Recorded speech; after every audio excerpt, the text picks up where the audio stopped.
जय गुरुदेव, जय गुरुदेव, जय गुरुदेव, जय गुरुदेव नाम किसका, जय गुरुदेव नाम किसका, जय गुरुदेव नाम किसका।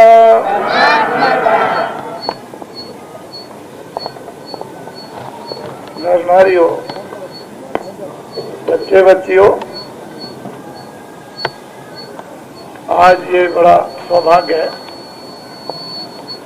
आज का दिन, आज की घड़ी बड़ी पवित्र है। ऐसे शुभ दिन कभी कभी जीवन में लोगों को मिलते हैं।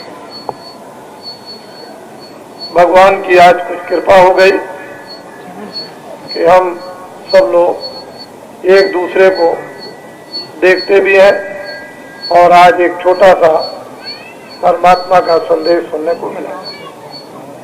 ऐसी बातें आपको सुनाऊंगा जो आपने अपने जीवन काल में कभी नहीं सुनी। ये मनुष्य शरीर उस परमपिता परमात्मा भगवान ने आपके ऊपर विशेष कृपा, विशेष दया की, आपको सबसे महान ये मनुष्य शरीर आपको दे दिया। इस मनुष्य शरीर में परमात्मा ने दो आजादी दी। इस मृतलोक पर मनुष्य शरीर को स्वतंत्र अधिकार दे दिया। भगवान की तरफ से किसी तरह का भी कोई बंधन नहीं। और दो अधिकार उसने क्या दिए हैं कि एक अच्छा एक बुरा, जिसको पाप और पुण्य कहते हो। ये दो काम करने के लिए मनुष्य को मृतलोक में स्वतंत्र अधिकार मिला। और विशेषकर जो मनुष्य शरीर में पांचों तत्व पूरे, जल पृथ्वी अग्नि वायु आकाश, इन सब चीजों को समझने के लिए भगवान ने आपको बुद्धि दी। उस बुद्धि से वर्तमान का, आगे का और पीछे का आप सोचें तो आपकी सबको समझ में आ जाएगा। मनुष्य शरीर एक अनमोल धन है। ये मनुष्य शरीर बार बार नहीं मिलता। सारे संसार की संपत्ति, दौलत को एक जगह रख दीजिए, मनुष्य शरीर नहीं दे सकता। ऐसा अमूलक मनुष्य शरीर उस परम पिता परमात्मा ने सबसे ऊंचा और सबसे महान आपको दे दिया।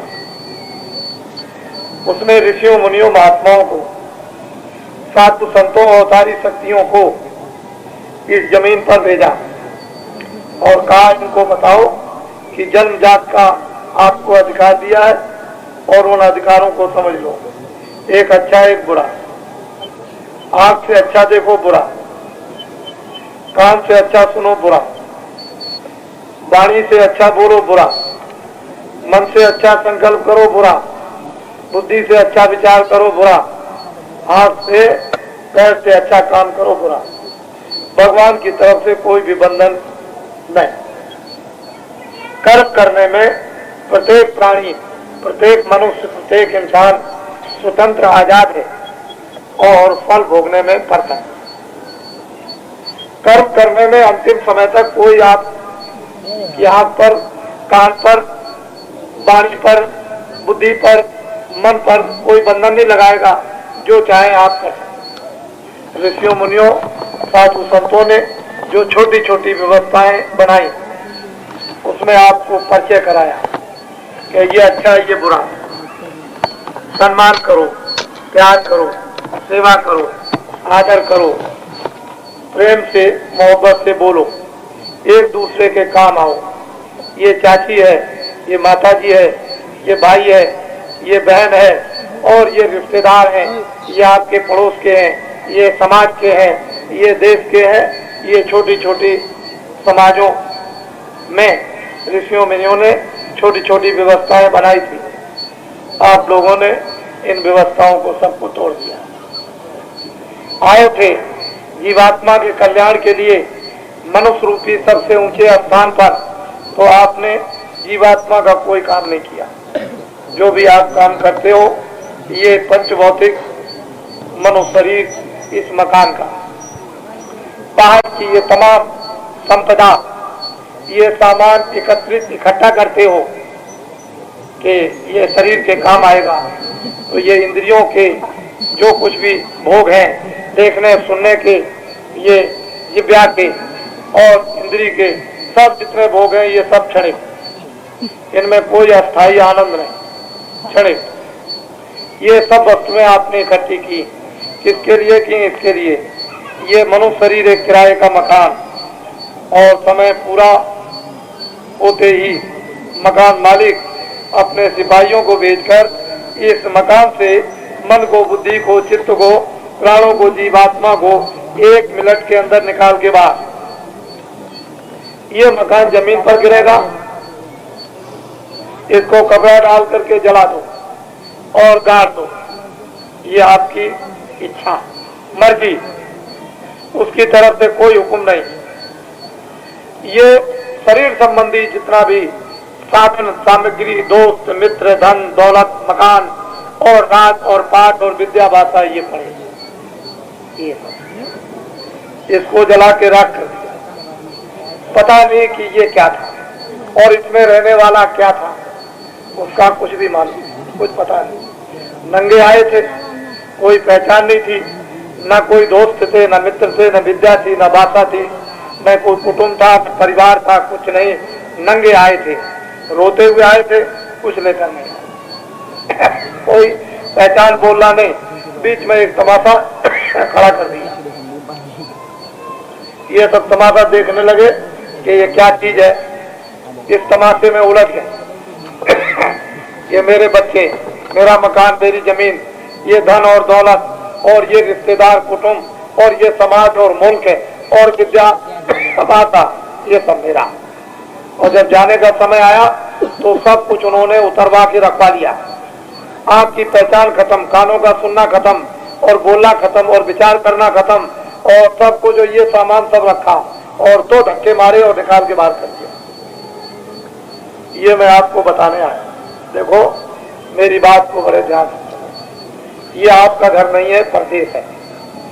ये मकान नहीं, धर्मशाला है, जिसको सराय कहते हैं। ये थोड़े दिन के लिए आप इसमें आए हो, इस मकान में, या ये मकान, इस मकान ने इस मकान को बनाया। जब यही मकान थोड़े दिन के लिए आपको मिला है तो ये धर्मशाला, इसमें रहो, इस धर्मशाला की मरम्मत करो, इसको निरोगी रखो, कपड़ा दो, खाना दो, सब्जी दो, दूध दो, घी दो, मक्खन दो, आँख ठीक रखो, कान ठीक रखो, ये मुखारबिंद ठीक रखो, दिल और दिमाग अपना ठीक रखो। कोई आपको साधु बनाने नहीं आए, ना आपको घर छोड़ना है, ना बच्चे छोड़ना। दिन में खेती का, दुकान का, दफ्तर का, ये सब काम करो, उससे जो कुछ भी आपको मिले इसकी रक्षा करो। शाम को आए, बच्चों की सेवा की। 2 धर्म को निभाना है, गृहस्थाश्रम में बच्चों की सेवा, पालन पोषण करना, आए गए का घर में सत्कार, और दफ्तर, दुकान और खेती में मेहनत से काम करना। उससे क्या होगा, आपको बरकत मिलेगी।